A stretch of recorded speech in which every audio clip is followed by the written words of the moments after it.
नमस्कार जी, good morning. कैसे हैं आप सब? मैं मधु चौधरी आप सबका स्वागत करती हूं आपके अपने YouTube channel blogger Madhu Chaudhary में। तो आशा करती हूं जी कि आप सब स्वस्थ होंगे, मस्त होंगे और बहुत अच्छे से होंगे। तो जी ये है मॉर्निंग टाइम और मैं पी रही हूँ चाय और मैंने बच्चों को भेज दिया है स्कूल में मतलब बच्चे चले गए हैं। तो बस मैंने सोचा कि अब मैं चाय पी लेती हूँ और चाय पीने के बाद मैं करूँगी घर की साफ़ सफाई। और बस मतलब यही टाइम होता है ना, सुबह का तो काम यही होता है कि बच्चों को फटाफट भेजो। तो मैं चाय क्या करती हूँ कि बच्चों के जाने के बाद ही लेती हूँ, बच्चों के जाने से पहले मैं पानी ले लेती हूँ, पानी पी लेती हूँ, मतलब गुनगुना पानी सुबह को, जो कि बहुत हमारी बॉडी के लिए बहुत अच्छा होता है। और फिर उसके बाद जब बच्चे स्कूल चले जाते हैं तो तब मैं चाय लेती हूँ, बहुत तसल्ली के साथ मैं चाय को पीती हूँ, बिल्कुल आराम आराम से और सारे काम को सोचते हुए माइंड में कि अब मुझे क्या काम करना है, क्या करना है। क्योंकि वैसे तो हमारा दिन पूरा दिन भाग दौड़ में लगा रहता है, लेकिन क्या होता है कि अगर हम चाय को तसल्ली के साथ पीते हैं ना, तो हमें बहुत मतलब रिलैक्स, बॉडी को रिलैक्स फील होता है। तो यही काम मेरा होता है कि मैं चाय को बहुत तसल्ली के साथ पीती हूँ। मैं ये नहीं करती कि बहुत तेज़ी से चाय पी ली और बस बस जी अब मेरा काम हो गया है शुरू और मैं लगा रही हूँ यहाँ पर झाड़ू। और घर बिल्कुल ना सुबह के टाइम बिल्कुल बिखरा हुआ होता है। आप कितना भी मेंटेन करके अपने घर को रख लीजिए, लेकिन जब बच्चे स्कूल जाते हैं ना, उसके बाद जो घर की हालत होती है वो सबके घर की सेम ही होती है। किसी का भी ऐसा घर नहीं है जहाँ पर जिनको मतलब ये सामान उठा उठा कर साफ़ करना ना पड़े या बिखरा हुआ घर ना हो। तो बस जी मैं लग गई हूँ अपने काम पर और साफ़ सफाई करने के बाद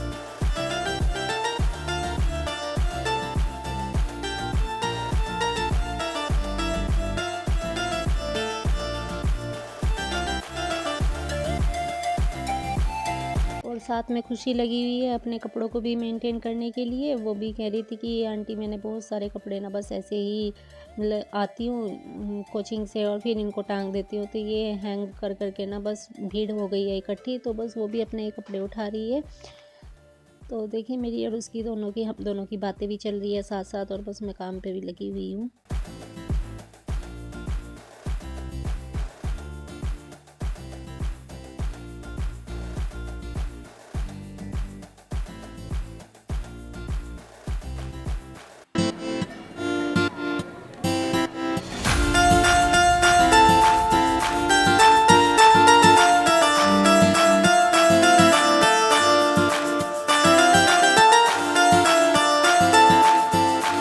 बच्चों के रूम में ना सबसे ज़्यादा कागज़ ही कागज़ मिलते हैं, या तो शार्पनर की मतलब पेंसिल शार्प की हुई उसके छिलके हैं, नहीं तो फिर बस कागज़ ही कागज़ मिलते हैं और इसके अलावा कुछ नहीं मिलता है। और ये देखिए बेड का क्या हाल हुआ पड़ा है, आजकल बेड पे ना कोई सो नहीं रहा है। तो बस ये ना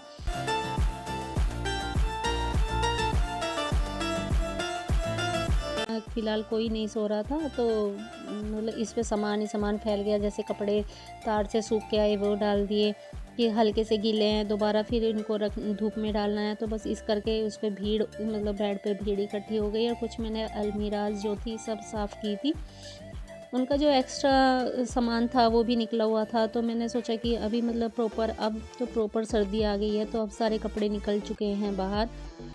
जितने भी मतलब सर्दियों के पहनने के थे, अब तो इनर वगैरह भी निकल गई हैं। तो मुझे उनके लिए जगह बनानी थी और उन्हें निकालना था, उन्हें और जो पतले कपड़े थे उनको सेट करके रखना था। तो बस इस करके इस बेड की हालत जो थी ना बहुत बेहाल हो रखी थी। तो अब मैंने इसको कर दिया है सेट।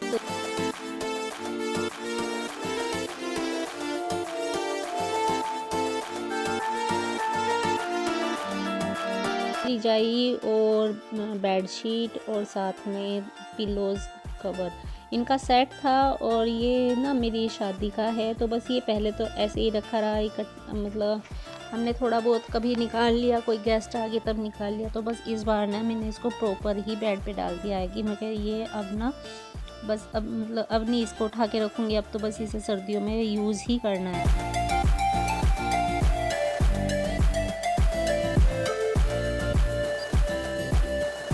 नहाना धोना भी हो गया है, काम सारा फिनिश हो गया है। अब मैं अपने बालों को कॉम्ब कर लूँगी और हल्का सा कर लूँगी मेकअप। और बस फिर उसके बाद देखती हूँ कि क्या करना है, क्योंकि मुझे थोड़ा-सा सिलाई का काम रहता है जो मुझे करना है। तो जो मैंने आपको अभी रज़ाई दिखाई है ना, तो ये मैं उसका कवर बना रही थी और कवर लेके आई थी मार्केट से। तो ये क्या हुआ, ये पड़ गया छोटा। तो मैंने इसको सारे को ना उधेड़ा था और उधेड़ कर मैंने सोचा, क्योंकि इसके अंदर ना करीब 4-4 5-5 इंच का कपड़ा अंदर दबा हुआ था। और अक्सर आप देखते हो जब भी आप जो रज़ाई के ब्लैंकेट के कवर लेके आओगे, उनमें आपको, अगर आप उनको मतलब उल्टा करके देखोगे तो आपको अंदर की साइड उसमें कपड़ा एक्स्ट्रा दिखेगा।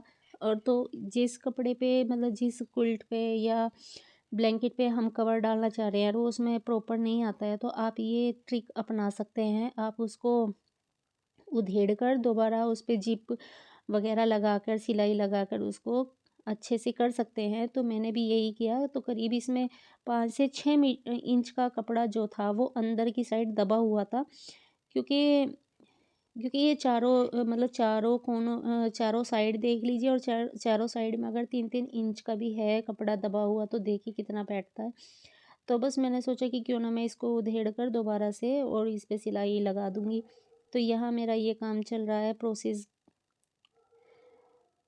अपनी कार्य प्रगति पर है, और बस यहाँ से मैं इसको कर दूँगी और फिर मैं इसको रज़ाई पर डालकर दिखाऊँगी। तो आप देखिएगा कि ये कितना अच्छा और सेट हो गया है। तो ये देखिए, जो मैंने उधेड़ा था उसके धागे हैं, वाइट कलर के धागे जो ये है ना, ये इसकी सिलाई लगी हुई थी। और ये देखिए कितना कपड़ा इसमें, ये इसका अलग से फ़ोल्ड था और इसके आगे भी एक सिलाई थी, वहाँ तक ये कपड़ा था।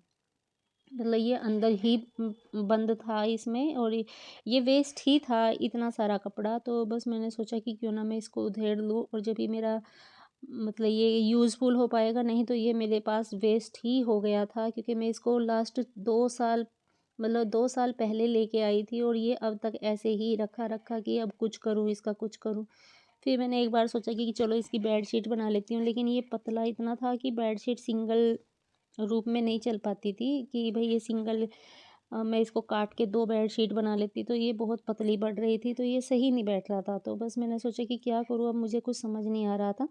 तो फिर मेरा जब मैंने ये रज़ाई निकाली बाहर ना, तो फिर मैंने सोचा कि चलो इसी रज़ाई का इसको कवर बनाती हूँ।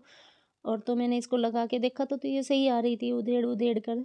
तो अब मैंने इसको कर लिया है रेडी। अब देखिए, ये मैंने इसकी जो जिप लगाई थी ना, इस पे यहाँ पे मैंने मशीन नहीं चलाई थी, क्योंकि मुझे था कि कहीं मशीन की सुई ना टूट जाए, और अगर सुई टूट गई तो समझो मेरा 1 घंटा बर्बाद हो जाएगा, क्योंकि मशीन की सुई को मतलब बहुत जल्दी सेट नहीं हो पाती है, उसे बार-बार चलाओ, कभी कुछ करो, झंझट पड़ ही जाता है। तो बस मैंने सोचा कि अब मैं इसको हाथ से टाँके मार दूँगी इसके लॉक की जगह पर। लो जी, अब मैं आ गई हूँ रूम में अपनी रज़ाई पर कवर चढ़ाने के लिए, जिससे कि ये बहुत अच्छे से सेट हो जाए। तो मैं इसको पहले फैला दूँगी अच्छी तरीके से, और फिर उसके बाद रज़ाई को डालूँगी मतलब इसके ऊपर, कि ये अच्छे से, इसमें मैं पहले इसे अटैच करके देख रही हूँ कि ये अच्छे से सेट होती है कि नहीं, मतलब इस पे आती है कि नहीं, और फिर इसके कोनों से कोने मिलाकर कॉर्नर से